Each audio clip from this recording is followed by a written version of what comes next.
આંચકા અનુભવાયા છે। ખાંભા તેમજ સાવરકુંડલાના મિતિયાળા પંથકમાં સતત ભૂકંપના આંચકા। ગત રાત્રિથી સવારના 9 વાગ્યા સુધીમાં ભૂકંપના 8 આંચકા અનુભવાયા છે। સાવરકુંડલાના મિતિયાળા ગામમાં સતત ભૂકંપના આંચકા। મિતિયાળા, ભાડ, નાનુણી, ધજડી, સાકરપરા, વાંકિયા, ખાંભા, ઇંગોરાળા સુધી ધરતીકંપનો આંચકો લાગ્યો છે।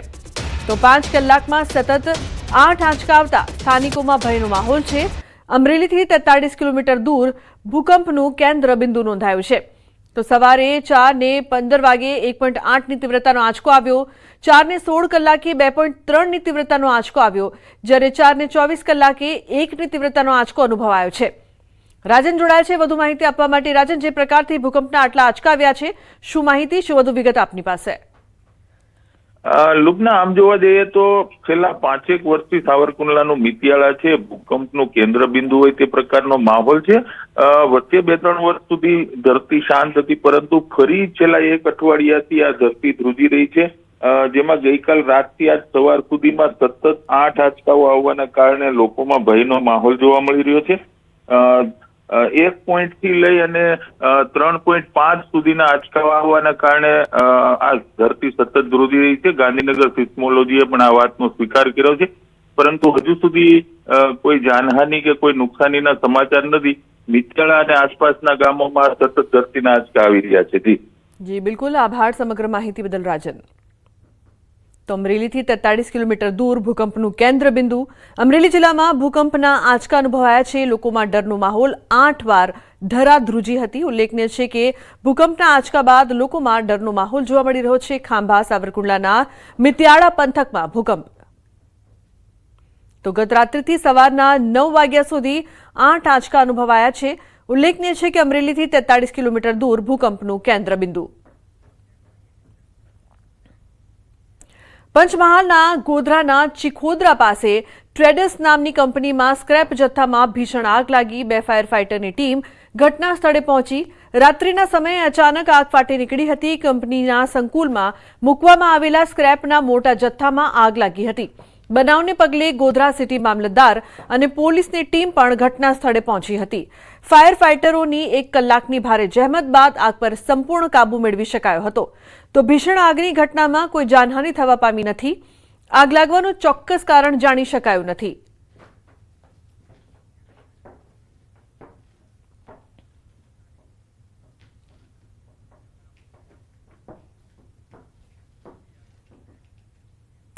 સમાચારમાં આગળ વાત કરીશું સ્વરાજના સંગ્રામની।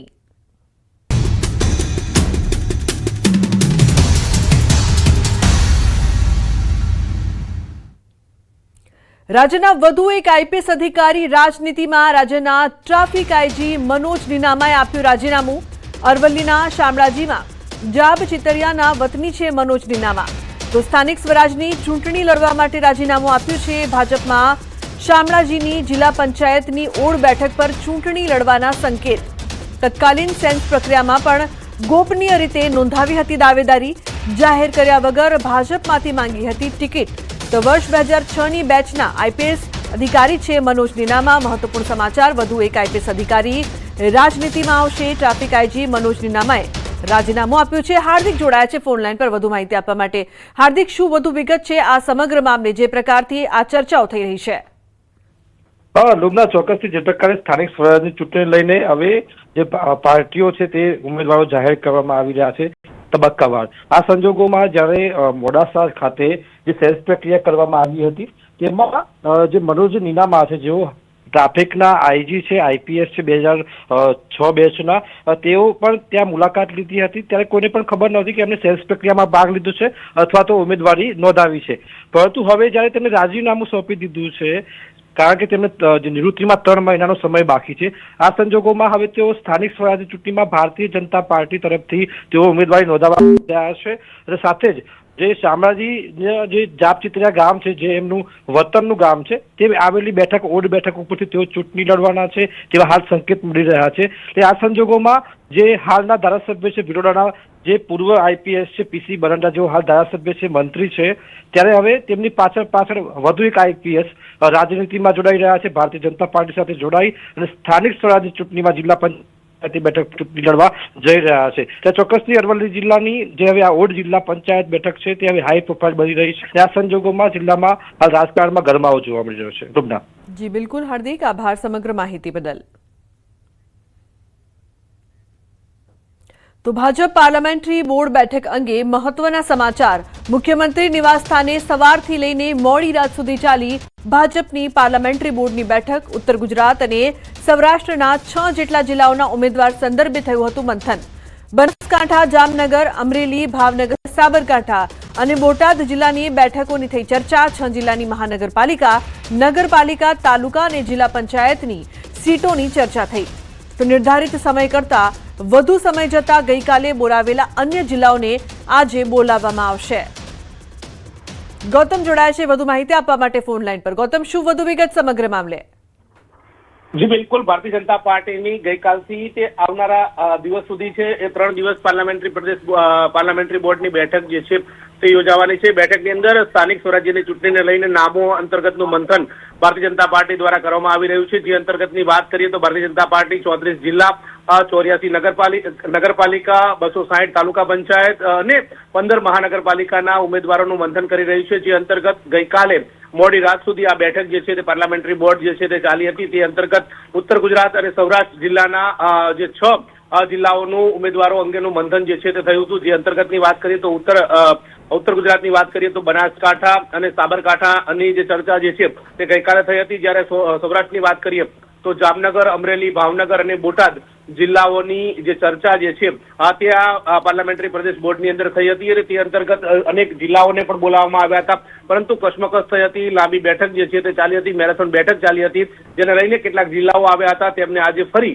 સાંભળવામાં આવશે તે પ્રકારની વાત સામે આવી રહી છે. અને આજે પણ વિધિવત રીતે આ પાર્લામેન્ટરી પ્રદેશ બોર્ડની બેઠક જે છે તે ચાલશે અને બાકીના જિલ્લાઓનું મંથન જે છે તે આજે થવાનું છે. જી બિલકુલ, આભાર સમગ્ર માહિતી બદલ. અન્ય સમાચાર. રાજકોટથી દૂષિત પાણી અંગે સ્થાનિકોનો વિરોધ. ગોવર્ધન ચોક પાસે લોકોએ કર્યો છે વિરોધ. થાળી, વેલણ લઈને મહિલાઓએ નોંધાવ્યો છે વિરોધ. છેલ્લા 10 દિવસથી દૂષિત પાણીની સમસ્યા, પાણીમાં એસિડ અને ડ્રેનેજ જેવી દુર્ગંધની ફરિયાદ. દૂષિત પાણીના લીધે રોગચાળો ફેલાવાની ભીતિ.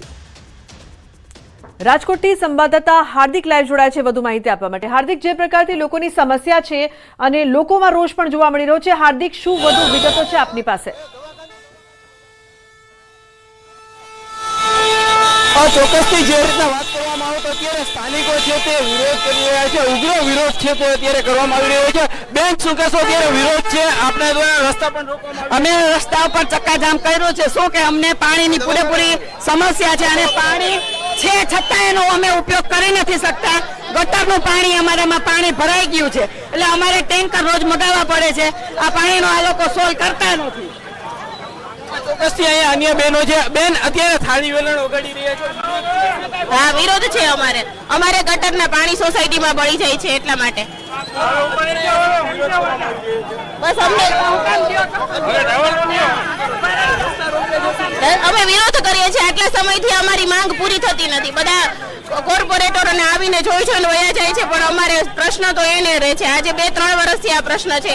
મહિના દિવસ સુધી અમારા અમારા નળમાં ગટરનું પાણી જ આવે છે. લુબના અહીંયા જે છે રસ્તાઓ રોકવામાં આવી રહ્યા છે. રસ્તાઓ ઉપર જે સ્થાનિકો છે તે ઉતરી આવ્યા છે. બીજી તરફ ભારે ટ્રાફિક જામના દ્રશ્યો પણ જોવા મળી રહ્યા છે. સ્થાનિકોમાં પણ આક્રોશ છે.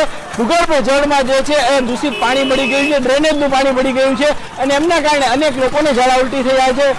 જે રીતના સ્થાનિક લોકો છે તેમને પણ ગંભીર આક્ષેપો કર્યા છે કે એક પણ કોર્પોરેટર તેમના વિસ્તારમાં નથી આવતા અને તેમને લઈને તેઓ છે તે જે અત્યારે અનેક સમસ્યાનો સામનો કરી રહ્યા છે. અનેક લોકો બીમાર પણ પડી રહ્યા છે. જી બિલકુલ હાર્દિક, આભાર સમગ્ર માહિતી બદલ. તો જે પ્રકારથી લોકો છે તે હંગામો કરી રહ્યા છે, રોગચાળાની ભીતિ સેવાઈ રહી છે, પણ એક પણ સ્થાનિક કોર્પોરેટર છે તે નથી આવી રહ્યું, તેમની સમસ્યાનું સમાધાન પણ નથી થઈ રહ્યું. ત્યારે તમામ મહિલાઓ છે તે દૂષિત પાણીને લઈને રોષિત જોવા મળી રહી છે, પોતાનો વિરોધ નોંધાવ્યો છે. રોગચાળાની ભીતિની વચ્ચે તાત્કાલિક ઉકેલ લાવવાની માંગ છે તે તમામ લોકો દ્વારા કરવામાં આવી રહી છે.